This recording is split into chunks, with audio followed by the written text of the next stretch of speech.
Okay, so new JFK files. Everybody's talking about them. Right. Over 63,000 pages released March 18th and 20th this year.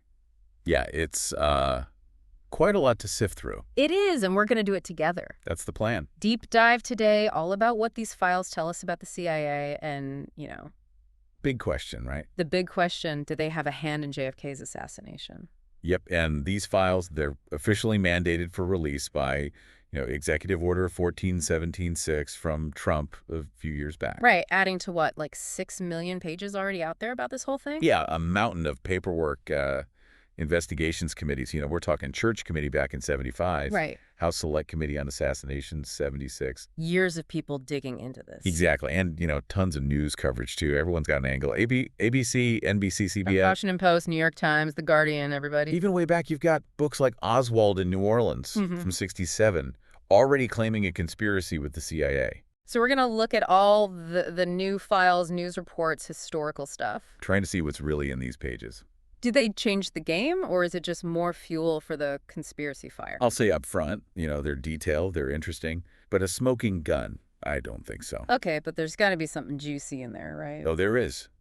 Let's start with the CIA and Castro. Always a good place to start. The files go deep on those CIA plots to kill Castro. Plural. Oh, yeah. Eisenhower, Kennedy, both their administrations tried it. And we're not talking like some lone wolf agent. This was a full-blown operation. Definitely. They brought in the mob for this Roselli Chicana Trafficante. Those are some serious names. It was serious business. And, RFK, he was in on it, too. Robert Kennedy. Yeah, especially after the Bay of Pigs fiasco. It was like all bets were off. So the U.S. government was actively trying to take out foreign leaders? That's what the files show. Mm-hmm. And knowing that context, it makes you think, could this have come back to bite them? Castro finding a way to retaliate.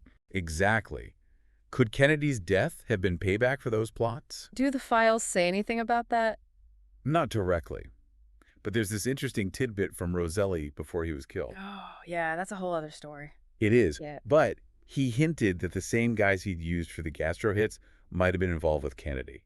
So, like, Castro used his mob connections to get back at Kennedy. Possibly. And then you've got Roselli and Giancana both murdered before they could say more. Very convenient for whoever wanted them quiet. It makes you wonder what they knew.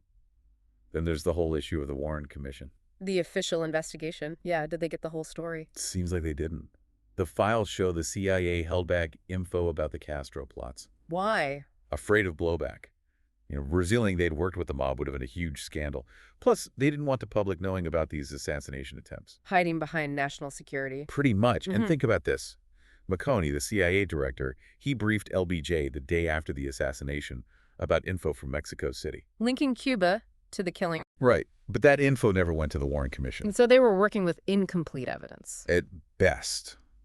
And then there's those missing cables everyone talks about. Cables. Internal CIA communications, specifically between the Mexico City station and JM Wave, their big Cuba base in Miami. These are from weeks before the assassination, right up to the end of December '63. Prime time period. And they're gone, vanished. What were they talking about in those cables? What did they know? We're talking about the period leading up to the assassination, from September 26th to November 21st, 1963, and the immediate aftermath from November 22nd to December 30th. Makes you wonder if those cables had something that could have blown the whole thing wide open. So we've got missing information, potential cover-ups. What about the later investigation, the House Select Committee on Assassinations? Well, even there's a whiff of manipulation, Right. Some reports say the Warren Commission staff felt pressured to wrap things up quickly without really digging into the Castro threat. Even after they knew about the plots. Yeah, like someone wanted to keep a lid on that whole angle. And some folks are even suggesting they should debrief any surviving Warren Commission staff. See if they were holding back any suspicions or remember any documents that haven't surfaced yet. Exactly. Now, let's talk about some of the key players. Okay. Howard Hunt, for example. Always pops up in these discussions. CIA guy, later involved with Watergate. What do we know about where he was that day? It's murky. He claimed to be on sick leave, but the records only show 9 hours for that whole pay period. So not exactly airtight. Nope. And of course, his Watergate connection makes people extra suspicious. Like maybe he was involved with dirty tricks way before Nixon. Right. And then there's David Ferrie. Another name that keeps coming up. Linked to Carlos Marcello, right? The mob boss. Exactly. And he was close to Jim Braden, who might have known Jack Ruby. Oswald's killer. So it's Uh, like a web connecting organized crime and potentially the CIA.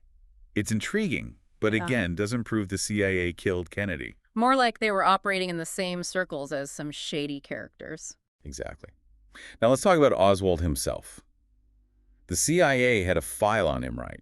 That's always been a point of interest. The files confirm it. But it's smaller than you might 37 documents, less than 150 pages. And most of it came from other agencies like the State Department and FBI. So they were keeping tabs on him, but not super intensely. More like routine surveillance. They'd been watching him since '59 after he went to Russia. Defected, right. Yeah. So they were aware of him, but nothing in these files suggests they were controlling him or using him. Makes sense. I mean, if they'd orchestrated the whole thing, you'd think they'd have more on him. You'd assume so. Ah. So, and it's not surprising these new files haven't stopped the conspiracy theories. This case has been a breeding ground for them for decades. For sure. I mean, it was like the Oswald in New Orleans one we talked about earlier. They were already saying the CIA did it back in '67. And these new files just add more fuel to that fire, even if they don't provide the ultimate proof. It's more like pieces of a puzzle. Some fit, some don't. We're still trying to figure out the whole picture. So let's try to sum up what we've got. Yeah. What are the strongest hints that the CIA might have been involved, even indirectly? Okay, so we've got those CIA plots against Castro mobsters. RFK knew about them. Possible motive for retaliation. Yeah. Then there's the withholding of information from the Warren Commission.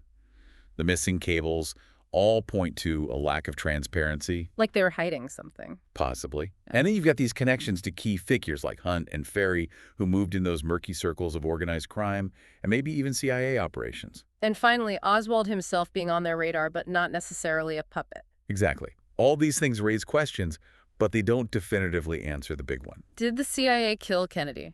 We still don't know for sure. These files are more like a new chapter in an ongoing story. A story that's been captivating people for over half a century. And probably will for years to come. It makes you think about how hard it is to really know the truth about these huge historical events. And what we do with the information we get, even when it's not clear-cut. So for everyone listening, think about this. What does it mean to uncover the truth in a world where absolute proof is so elusive? How do we grapple with ambiguity and unanswered questions, especially when it comes to powerful institutions like the CIA? And how much can we ever really know about the hidden machinations of history? This case, it's a reminder that sometimes the quest for answers is as much about the journey as it is about the destination. And that the search for truth often leads to more questions than answers.